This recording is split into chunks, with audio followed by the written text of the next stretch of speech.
Hey everybody, me, Matthew, again here on Universal Game Master, talking some more about improv, the rule of three.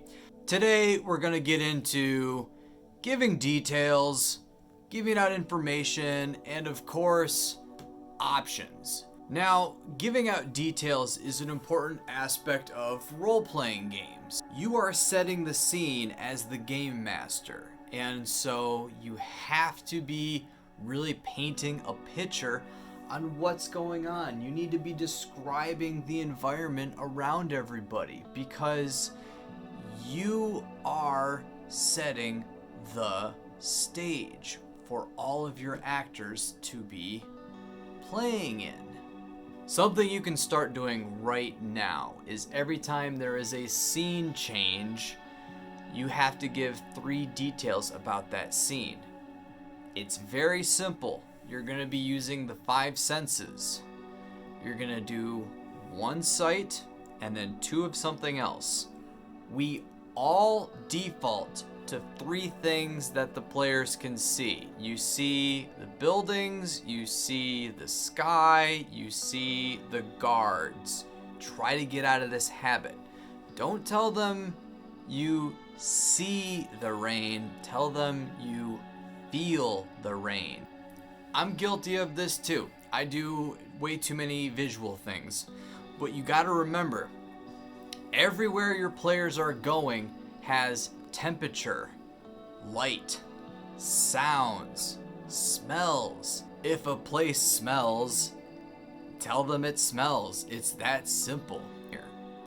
Something that I sometimes like to do in terms of giving out information, because as the game master, you know what information they have and don't have. You can have them hear things that they know, things that they don't know, and things that are just wrong. Don't do this in an adversarial sense. Don't purposely mislead them and think, ooh, I'm so creative and sneaky, they're never gonna figure it out because all these people don't know what they're talking about. Misinformation is a real thing. So if someone gives them a lot of information, have them give them information they do know, information they don't know, and information that is wrong. Maybe people are concerned about these rock trolls, these weird rocks that keep forming and are disrupting trade routes, because none of these people have ever seen an elemental before. Maybe people on this planet keep referring to them as green aliens because they've never seen orcs before. Honestly, that's kind of amusing to think of a group of people being like, it's green aliens, because they've never seen orcs before. So again, be careful with misinformation. It can lead to the players having those aha moments when they figure out the things that people are talking about that are just wrong. They're walking through the woods and they need to find shelter for the night. You hadn't planned on there being a cave, but now there's a cave. So they get there and give them 3 things about the cave. There are some very, very old cave paintings with some very unnatural looking creatures. There are large footprints leading further into the cave. Maybe this cave isn't even safe to use. Or they find skeletons of other adventurers. I tell you this, look at me, where's my camera? Look at me. Have them find remnants of other adventurers. People don't put the remains of other adventurers in their campaigns enough. These awesome stories that we are participating in, nobody else did these in these worlds and maybe came to a grim end. Maybe they find stuff. Maybe they don't. Maybe the bodies have already been looted. Maybe they're already decayed till there are only skeletons remaining. I feel it really adds to your story when you start thinking, maybe we're not the first ones to attempt this. And then of course, giving options.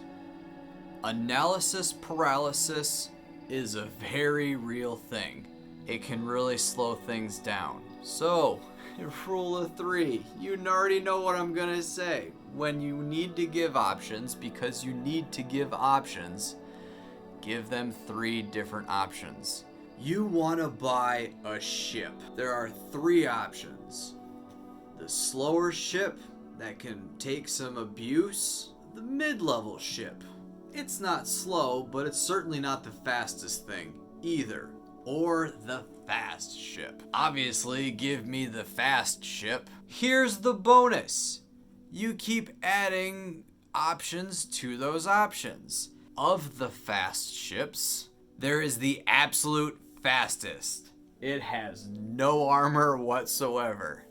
A really fast ship that has better maneuverability, but it could maybe dodge some incoming fire from time to time. And then maybe the slowest of the fastest ships, but this one has quite a bit of firepower to it. So you're starting with a few options and then you're adding to those options instead of giving them all at once.